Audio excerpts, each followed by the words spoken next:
Welcome back to my channel Mallika's lifestyle. মল্লিকার এই ছোট্ট পরিবারের সবাইকে স্বাগত। এটা আমার ফার্স্ট মিনি ভ্লগ। তো তোমরা জানাবে কেমন হয়েছে ভিডিওটি। তো দেখতে পাচ্ছ আমরা কোথায় যাচ্ছি। আমরা সবাই মিলে বেরিয়ে পড়েছিলাম মায়াপুরের উদ্দেশ্যে। তো মায়াপুরে গিয়ে মানে জানোই তো তোমরা যারা যারা গিয়েছো যে নদী পার হতে হয় লঞ্চে করে কিংবা নৌকোতে করে। তো আমরা অলরেডি মানে নৌকো করেই যাচ্ছিলাম। ওই দেখেছো মায়াপুরের সেই মন্দিরটা কতটা। তো তোমাদেরকে এই জলের একটি মাহাত্ম্য দেখাবো, যেটা দেখতে থাকো, সম্পূর্ণ ভিডিওটা দেখো তো ঠিকই দেখতে পাবে তোমরা। তো একটু ওয়েট করো আর দেখো ওই সেই মানে মন্দিরটি এখনও কমপ্লিট হয়নি গাইস। তো তোমরা কে কে মায়াপুর গেছো তো একটু জানাবে। আর আমি তোমাদেরকে একটি সুন্দর একটি দৃশ্য মানে দেখাবো। এই দেখো মানে ওপার থেকে এপারে সবাই আসছে, মানে মায়াপুর থেকে নবদ্বীপের ঘাটে এসছে।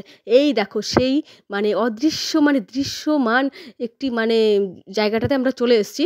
এই দেখো মানে দুটো নদীর মিলনস্থল। মানে দেখো একটা গঙ্গা, একটা হচ্ছে জলঙ্গি। দেখেছো মানে জলঙ্গিটার জলটা হচ্ছে কালো আর গঙ্গাটা হচ্ছে মানে ঘোলা। দেখেছো মানে কত সুন্দর। তোমরা কে কে দেখেছো এরকম মানে দৃশ্য? তো দেখলে তার মানে তোমরা অবশ্যই কমেন্টে জানাবে। আমার তো ভীষণ ভালো লেগেছে। মানে মায়াপুরে আমার এই করে 2-3 বার যাওয়া হয়ে গেছে। আর দেখো খুব সুন্দর লাগছে, মানে তেল জলে যেরকম মিশ হয় না সেরকম মানে মিশ হয়ে যাচ্ছে। আর ভিডিওটি ভালো লাগলে লাইক কমেন্ট শেয়ার।